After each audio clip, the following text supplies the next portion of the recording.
Oi, pessoas, tudo bom com vocês? Gente, olha a minha cara. Será que eu estava lendo um livro e chorei com o final dele? Claro que sim. Claro que sim. E também essa espinha aqui que eu sou adolescente ainda, né, gente? Mas enfim. Vem eu aqui com essa minha cara de pau, tá? Venho, porque fiz todo um escândalo. Falei, o canal voltou, o canal voltou. Fiz 2 vídeos e sumi. Mas agora estou aqui começando este ano de 2023, cheia de esperança e amor no coração. Hum? Porque esse primeiro de ano nos encheu de amor no coração, não encheu? Vocês sabem do que eu estou falando, não é mesmo? Que foram cenas lindas que vimos com o povo brasileiro sendo representado. E eu pensei, vou pegar esse amor, essa motivação, essa esperança e vou voltar aí com videozinhos. Já tem aqui, ó, gente, até um cronograma. Eu hei de conseguir cumprir, tá? Eu vou conseguir. Mas o vídeo de hoje é que uma das muitas coisas de Carol é, sim, ter uma jovem tradição nesse canal, que é fazer uma retrospectiva das leituras do ano. Só que é uma retrospectiva resumida, tá, gente? Porque o ano de 2022 eu li 76 livros. Então vocês imaginem o desespero que seria se eu chegasse e dissesse: Pessoas, tudo bom com vocês? Hoje eu vou falar um pouquinho de cada um dos 76 livros que eu li esse ano. não tem, né, gente? Esse canal ia ser completamente esquecido, né? Se já não foi ainda, seria completamente esquecido. Então, em 2020, o primeiro ano do canal, aliás, né, no começo de 2021, quando fechou um ano de canal, eu decidi 5 categorias, né? Como falar um pouquinho das minhas leituras do ano anterior, mas sem matar todo mundo de tédio. Então, eu defini 5 categorias. Elas são a maior decepção, o maior amorzinho, o maior impacto, a maior surpresa e a maior aprendizagem. Então, desde o começo de 2021, eu usei essas 5 categorias para resumir as minhas leituras. Então, as leituras de 2020, de 2021 e agora as de 2022. Por isso que é uma jovem tradição neste canal. Então, eu vou contar para vocês, desses 76 livros que eu li, os 5 que eu destaquei dentro dessas categorias e vou falar um pouquinho sobre o livro e por que eu encaixei ele dentro dessas categorias. Então, eu vou começar pela primeira categoria, que é a maior decepção. Estou sorrindo, não sei porquê, porque foi muito triste. A minha maior decepção em 2022 foi o livro Uma Rosa Só, da Muriel Barberry. Por que foi uma decepção? Porque, gente, como sabemos, como diria a minha gênia, minha filósofa, minha grande amiga Daniela Sanger, vamos criar porcos e galinhas, mas não vamos criar expectativas. E o que eu fiz? Criei expectativa, fui lá e o livro virou a maior decepção. Por quê? Muriel Barberry é a escritora do livro A Elegância do Ouriço, que é um dos meus livros favoritos, né? Depois do Oceano Solidão vem ele. E é um livro que eu gostei muito de ler, eu indico para todo mundo. Ele tem coisas assim, para mim tem reflexões muito filosóficas nesse livro que me fizeram repensar muito até sobre a minha relação com a literatura, a minha relação da literatura com a realidade das pessoas e tal.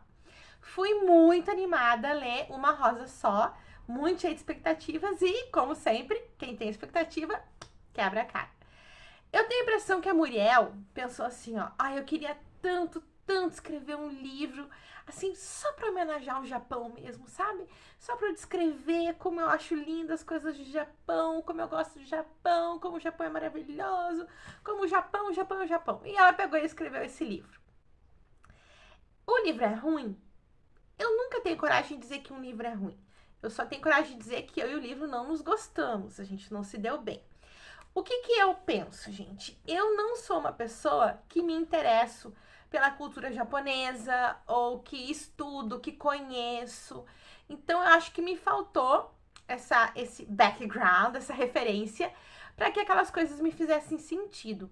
Eu percebi que por mais que a Muriel descrevesse detalhadamente os cenários, as flores, eu não tinha a menor ideia do que ela estava falando, justamente por não ter essa conexão com a cultura japonesa. Então, provavelmente, se alguém tem essa conexão e leu esse livro, eu aposto que tenha gostado, porque eu acho que foi isso que me faltou. Mas realmente foi a minha maior decepção, gente. Ai, Elegância Dourif é tão perfeito. Mas enfim, tem gente que também não gosta dele, né? Estamos aí vivendo, estamos todos certos. A segunda categoria, que é o maior amorzinho, já explico o porquê, tá? Eu finjo que eu sou muito escolada, mas por dentro eu sou uma grande romântica. Eu sou uma grande leitora que espera encontrar o seu príncipe encantado numa livraria. Não, menos, tá, gente? Não é tanto. Mas o que que eu gosto? Gente, eu gosto de ler historinha de amor, eu gosto de ler romance água com açúcar, principalmente quando eu venho numa sequência de livros muito poderosos, assim, com assuntos muito fortes, muito reflexivos. Eu pego um livro desses, assim, para descansar, para relaxar o cérebro, o espírito e o coração. E em 2022, o maior amorzinho foi A Padaria dos Finais Felizes, da Jenny Colgan. Eu achei muito interessante esse livro, porque primeiro que ele se passa num lugar que eu já esqueci qual é, tá, gente? Porque faz tempo que eu li. Ele se passa numa ilha e chega uma certa hora do dia que quando a maré sobe, não tem mais acesso à ilha. Então as pessoas ficam lá isoladas até a maré descer. Eu já achei interessante, apesar que se eu morasse num lugar desses no inverno, eu ia ter um troço, gente, porque a descrição da estação do inverno era uma coisa só deprimente. E daí tem a protagonista que está saindo de um casamento que acabou, sem emprego, sem dinheiro, ela não tem nem dinheiro para alugar um lugar. E ela acha um lugar nessa ilha, porque tipo assim, ninguém quer ir para lá, sabe? E acha um prédio meio que até meio abandonado. E ela, uma coisa que eu acho muito massa é que logo no começo ela sente atração por um cara, o cara por ela, eles têm um esquema rápido ali. E o cara é um cafajeste, ele caga tudo, tá? Estragou tudo, cara. E eu acho muito legal, assim, pra parar com aquela coisa assim do ai, a guria está sofrendo pelo fim de um casamento, mas ela logo encontra o amor verdadeiro. Não, ela quebra a cara também. Então eu achei bem bacana isso. E ela daí gosta de fazer pães, e ela começa a fazer pães pra vender, e ela abre a padaria dela. E aí a história se desenvolve para o final feliz da Padaria dos Finais Felizes, né? Então é muito legalzinho e quem quiser assim encher o coração de amorzinho, indico esse livro. A terceira categoria, que é o maior impacto, eu coloquei aqui Vamos Comprar um Poeta, do Afonso Cruz. Eu já falei sobre esse livro aqui nesse vídeo. Quando esse terminar, vocês correm lá para ver, caso vocês ainda não tenham visto. E eu escolhi esse livro nessa categoria porque eu não tenho a categoria o maior livro incrível, perfeito, estonteante do ano. Então eu botei na categoria maior impacto. Esse livro, como eu já contei no vídeo aquele, foi um livro que eu li num dia muito difícil, que eu tava muito desesperançosa mesmo. Foi, eu acho assim, dos meus 18 anos de trabalhando numa escola estadual, foi o primeiro dia que eu pensei assim, ó, pra que eu fui trabalhar? Pra que eu vou lá me dedicar se a cultura e a educação não adiantam pra nada, sabe? E consegui, levantei e fui trabalhar. E eu, durante toda essa segunda-feira, mesmo trabalhando nos 3 turnos, eu consegui ler esse livro em um dia. E foi incrível, gente, foi incrível. Parece assim que era o que eu precisava naquele dia, era essa história. E a gente teve um encontro sobre esse livro com o pessoal do Lendo Livres. E eu falei para elas que se eu tiver que descrever o livro para alguém, eu diria assim: pensa num asfalto, tá? Um asfalto assim, ó, pesado, fechadão, asfalto puro. E lá no meio do asfalto, numa frestinha male que a gente enxerga, aparece uma plantinha verde. Essa plantinha verde é a literatura nesse livro. Para mim, essa história vem para dizer assim, ó, que não adianta a gente querer fugir da literatura, a gente querer fingir que ela não existe ou nem pensar nela. Porque ela vai dar um jeito de aparecer nas nossas vidas e vai dar um jeito de mudar quem a gente é e mudar a nossa vida. Então, gente, esse livro é muito incrível. Desde que eu li ele em outubro, eu já dei ele de presente para 5 pessoas. Eu indico para todo mundo, porque é um livro muito delicado, muito sensível, que fala de uma coisa difícil, de uma sociedade difícil, mas que traz esperança. Então, é isso que eu achei muito lindo e por isso que ele foi um grande impacto para mim. Me perdi. Então, a quarta categoria é a maior surpresa. E daí aqui eu vou ter que fazer uma super introdução, tá? Então, peraí, ó, a maior surpresa. Introdução. Em 2022, eu comecei a fazer parte de um projeto de uma moça do Instagram, que é para ler os romances do Machado de Assis em ordem cronológica. Dom Casmurro eu li há pouco tempo, uns anos atrás, né? Acho que 2018, 2019. Memórias Póstumas de Brás Cubas eu tinha lido há tanto tempo que parecia que estava sendo a primeira vez que eu estava lendo, assim, que eu não me lembrava de mais nada. E eu pensei, bah, o cara é maravilhoso, né? E eu, como uma prof de literatura, eu devia ler os romances dele. Eu li muitos contos, já trabalhei muitos contos do Machado com os alunos, mas os romances eu estava devendo. Então eu me aventurei nesse projeto desse Instagram.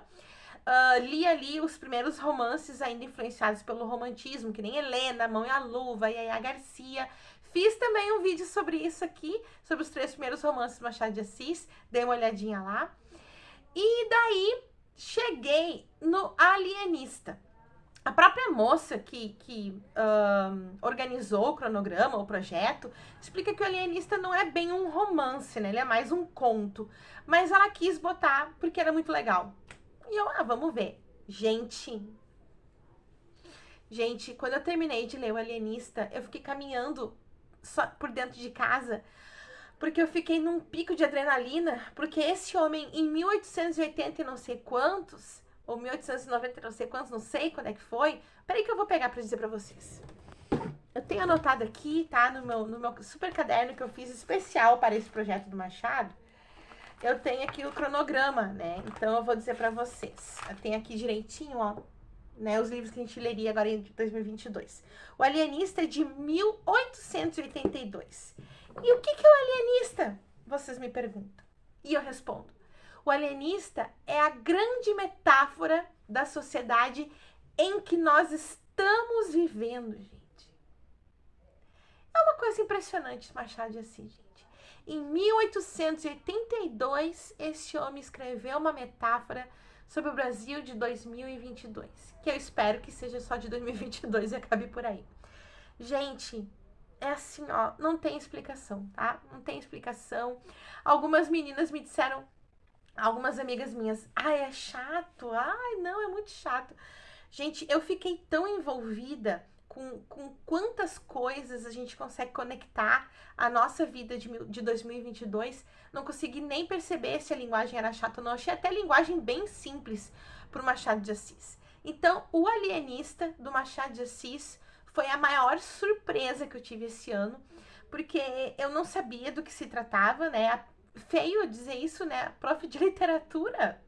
A senhora não tem vergonha na sua cara de dizer isso? Tenho, mas eu acho que a gente tem que reconhecer os erros. E quando eu fui ler, gente, assim, ó, no que terminar esse vídeo, peguem o Alienista e vão ler. Gente, é impressionante. Bom, e para finalizar esse mini resumo de todas as minhas 76 leituras de 2022, temos a maior aprendizagem. Eu fiquei pensando muito, gente, em qual livro eu escolheria para essa categoria. Pensei no livro da Bell Hooks, que eu li. Pensei em muitos livros que eu li esse ano que de fato foram grandes aprendizagens para mim. Mas eu escolhi O Holocausto Brasileiro, da Danielle Arbex, não sei se eu falei certo, porque justamente por tratar de um episódio da história do Brasil que aconteceu em Minas Gerais, e eu não faria ideia da existência disso se não fosse essa obra.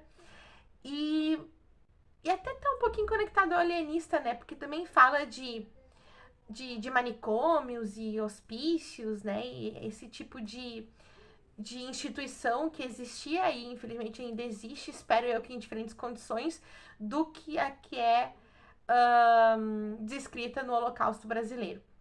Esse livro, eu já sabia da existência dele há alguns anos, porque por essas coisas da vida eu estava passando os canais da TV e comecei a ver um documentário baseado nesse livro, né, com cenas lá de dentro dos prédios em que eles fizeram esse manicômio e tal, né? Não sei nem como é que se usa a expressão correta, vocês me perdoem se não é manicômio, se não é hospício, essa instituição.